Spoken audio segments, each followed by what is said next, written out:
Lizzie présente Traverser les montagnes et venir naître ici de Marie Pavlenko.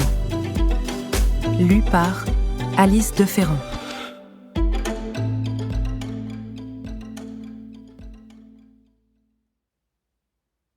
Plus jamais cette rue, plus jamais ce chemin, plus jamais cette ville, plus jamais cette maison. Agatha Christophe. Il suffit d'une étoile à portée de la main pour conjurer le sort. Dormez, enfants du jour, vos paupières demain reconnaîtront les morts. Claude Roy. Les plafonniers sont froids. Le stylo-bille glisse sur la feuille blanche, seul bruit dans la pièce. Son index est sec, elle n'arrive pas à attraper le coin du papier, hésite, mouille son doigt d'un coup de langue. Elle signe. Trop de boucles, le résultat ne ressemble à rien. Elle lève enfin la tête. Le jeune couple lui sourit. La notaire ramasse l'acte de vente, le glisse dans une pochette, la leur tend. « Eh bien voilà, félicitations, vous êtes propriétaire !» Le couple hoche la tête. Astrid imagine leurs mains entrelacées sous la table. Elle aussi est propriétaire, d'une maisonnette vue en photo. Un autre notaire a signé l'acte de vente par procuration, ce matin. Elle part la rejoindre. Maintenant. Elle se lève, empoigne son énorme valise. Son téléphone vibre dans la poche de sa veste en lin. Elle s'efforce de rendre leur sourire au petit jeune, si jeune. Elle, mèche folle qui s'échappe de son chignon, lui, bermuda et barbe de 3 jours. Je vous souhaite plein de bonnes choses. Chose meurt au fond de sa gorge. Elle serre la main de la notaire, s'éclipse. Silence embarrassé. La valise est infernale.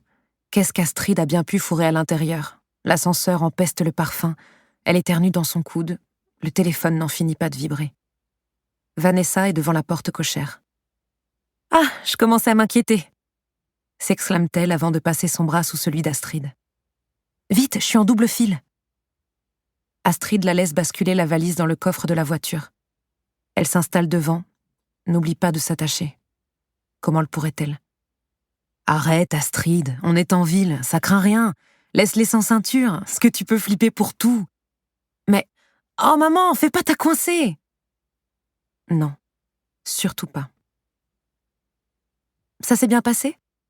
demande Vanessa. « Comme la vente d'une maison dans laquelle tu as vécu 14 ans et où sont nés tes 2 enfants. » Astrid regarde droit devant elle, saisit du coin de l'œil le mouvement de tête de Vanessa, une poule cherchant un grain de maïs oublié par terre. La voiture démarre, le clignotant est le seul bavard de l'habitacle. La circulation est dense, les vélos slaloment entre les voitures, les bus. Le ciel n'a pas d'âme.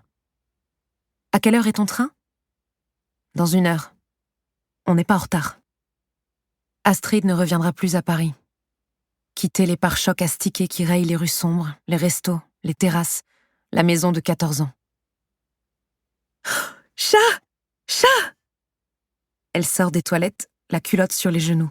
« J'y crois pas! Je suis enceinte !» Merde, on va être parents et on peut même pas s'arsouiller pour fêter ça. Baiser mouillé. La pluie termine de brouiller la ville, s'abat sur les boulevards encombrés. Une averse brutale qui lave la fenêtre, mais pas la tête. Une rafale de vent retourne un parapluie sur le trottoir, et Astrid a envie de rire parce qu'elle est comme ce parapluie. Exactement. Là-bas, la gare. Vanessa ne s'arrête pas devant l'entrée. Astrid se tourne vers elle. « Je cherche une place. » « Pas la peine. »« Quand même !» !»« Vanessa. »« D'accord. Laisse-moi faire le tour pour te déposer devant. » La pluie s'en va tremper d'autres toits. Le mascara de Vanessa coule. Astrid sort, récupère la valise dans le coffre. Une bourrasque lui fouette la figure. Le trottoir luisant reflète maintenant un ciel bleu indécent. Vanessa la rejoint, bras ballants. « Ma sœur est un bourrin. Redoutable avocate, fille brillante, mais il lui manque un peu de tendresse. En surface seulement, parce qu'à l'intérieur, c'est un pays de larmes et de sang. Sois sympa, ok ? » C'est à moi que tu parles ? Il m'arrive de pas être sympa ? Il l'embrasse pour la faire taire. Astrid ne se souvient pas de sa première rencontre avec Vanessa, seulement de la supplique de Kamal. « Merci de m'avoir accompagnée. » Un coup de klaxon, la voiture gêne. Vanessa se jette à l'eau, serre Astrid dans ses bras musclés, se détache. « Tu es sûre de toi ? Tu peux encore reculer ? On peut toujours. » Astrid s'essaie encore à sourire. Toujours n'existe plus. Vanessa cherche un mouchoir dans sa poche, se tapote les yeux. « Tu fais comment après ? » ?»« Je prends un bus. Le notaire m'attendra au terminus. Il m'emmènera à la maison. Et oui, je te l'ai déjà dit, j'ai aussi récupéré la vieille bagnole du gars. Le camion de déménagement arrivera demain matin avec un jerrycan. Nous espérons que vous avez apprécié cet aperçu. Pour continuer à écouter ce livre audio sur Google Play Livres, utilisez le lien dans la description de la vidéo.